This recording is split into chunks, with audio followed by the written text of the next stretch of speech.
The Toronto Blue Jays have made a major move. They have changed their hitting coach. They have hired somebody that has a great track record at the big league level, and hopefully he can turn around the offensive struggles that they have had. So we'll break that down and much more on this episode of Jays Digest. Welcome in, everybody, to Jays Digest. I'm your host, Peter Vryonis, alongside host Nick Goss. And bear with me. I'm in the elements outside. At least it's a beautiful day here in Montreal. So I'm glad to be in this video, Nick. I had to rush here. So thankfully, we both made it happen here. Big move by the Toronto Blue Jays. And it's exciting. It's a new beginning now. We still don't know how much delegation there's going to be, how many different voices are going to be in that clubhouse. But this is a nice move. This is a guy who has a track record, who's very young, by the way, and big time success with the Minnesota Twins. So hopefully it could turn around some of the offensive struggles. And I think it will, because this guy is one of the big names and a key acquisition made by the Blue Jays here. Yeah, this is the first domino to fall of the offseason, and it is right here. Literally happened about 10 minutes ago, or 15 minutes ago as the time of recording. The Blue Jays announced the hiring of David Popkins as a hitting coach. Welcome to the Blue Jays. First of all, the best name on the Blue Jays right now probably goes to him, especially given his role as a hitting coach. But obviously, once they let go of Guillermo as the hitting coach, things were going to fall into place here. And Peter, this is a very exciting signing, and people are already pretty excited about it. And if you're unfamiliar with Popkins, John Schneider already spoke out about him. He said David's ability to game plan and connect with players in different ways is a really exciting addition to our coaching staff. He's a true expert in all types of hitting information and will help our offensive strategy for each game. We're looking forward to the instant impact, and you can continue to read if you're interested in some more of the stats. So Peter, it's and Carlos Correa spoke out about him, which we'll get into in a little bit here. But what are your initial thoughts on this? It's a new era for the Toronto Blue Jays hitting staff. They're going to have a new look hitting coach for the first time in a very long time, and I'm just happy that they moved on from Guillermo and they found someone else that can at least give us a different look. But at the end of the day, which we'll get into in a minute here, they still need to add some better hitters. This isn't going to fix everything magically, but it's definitely the right start. No, it's not going to fix everything. But if we take a look at the Minnesota Twins, a team that has had great success offensively, maybe they didn't have the pitching that was up to par in order to get deep into the playoffs or do any of that. But you take a look at their roster, they don't really have any superstars. And I get Carlos Correa is a big name, and he's had some MVP-ish caliber seasons, but he's not a guy slugging 45 home runs a season. Byron Buxton can't stay healthy. So like, there are some big names on that roster. There are some guys that have definitely had good seasons, but they're not superstars by any stretch. And what the Minnesota Twins have done really well in the past couple of years is get the most out of guys that were maybe fringe.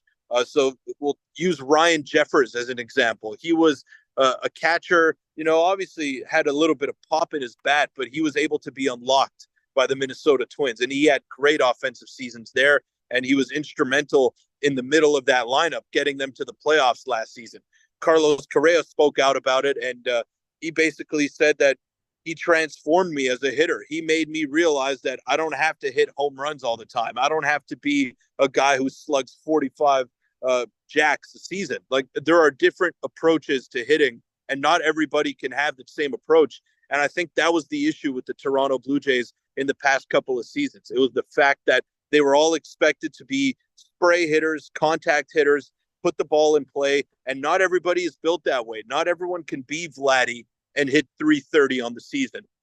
Not everyone can be Don Mattingly and put up all-star level numbers. So that's why taking some responsibility away from Mattingly and giving them to Popkins here, I think that's going to work wonders for the Blue Jays.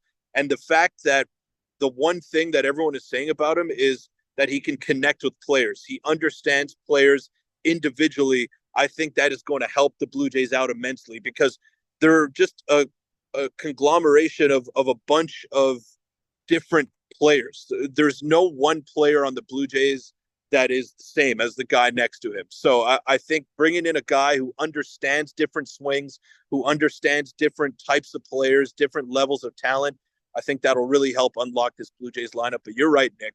It's not the only move that needs to happen. They need to add some bats, but this is a good start right here. Yeah, Carlos Correa, like you alluded to, did speak out, and he said that Popkins helped me understand myself a little better. A 900 OPS for some people comes with homers and walks. For me, it comes with being a little more creative, and he helped me understand that I don't have to hit a home run every at-bat. Pop has been a huge help for me, and I'm grateful that I came to this organization and that he was my hitting coach. And you said this, of course, after the Minnesota Twins let go of Popkins a few weeks ago or whenever it was. But yeah, I mean, you mentioned it. The team still needs to make additions, and this isn't going to be some magical fix that's going to change everything offensively for the Jays. But what it does do, it provides a different look from an outsider's perspective. He worked with a team like the Minnesota Twins, like you mentioned, that was, I mean, he took a lot of guys that weren't phenomenal, made them good. He obviously took guys that already were good, like Carlos Correa in Houston, and made him a little bit better. And really, when you have the players that respect you, I'm already more excited about this than I was for Guillermo Martinez, and nothing against Guillermo. He was solid for a couple years there, but I think he lost the locker room to a degree. When you have the same thing every single year, the same perspective, whether it's Don Mattingly, whether it was Guillermo, everybody, things start to get a little bit stale, especially for hitters who are already having success. Maybe even Vladdy can unlock another step, which would be very hard to do, but helping unlock some of the other guys, David Schneider, guys who have only known Guillermo Martinez, I think it's only up from here. And again, he was a Twins hitting coach last season. They led the MLB in home runs in 2023 and finished in the top 5 in home runs, on-base percentage, sluggage, extra base hits, and hard hit rate over his tenure. So you mentioned it, Peter. He's a very solid hitting coach. And obviously the Twins let go of him because they want to go with a different look as well, because they're kind of in a similar boat in the sense of they don't necessarily, need more hitting, but they need a different look. And the Jays come in and swooped him. And he was a lot of people who were actually looking into the hitting coaches, a lot of their number one options among those available. Yeah, well, it's an attractive job because you have Vladimir Guerrero Jr. on your roster and Bichette on your roster. But you're right, Nick. Like, the coach, we don't know how much he truly changes. All of these hitters in the major leagues have guys that they talk to on the side. When Vladimir Guerrero Jr. was struggling, who came in to help him? It wasn't Don Mattingly. It was his uncle, Wilton, who played in the big leagues. So some guys just have others in their ear and they don't really tweak things throughout the season. But at the same time, a change could not hurt in this case. Guillermo Martinez maybe lost the locker room. Maybe it got stale.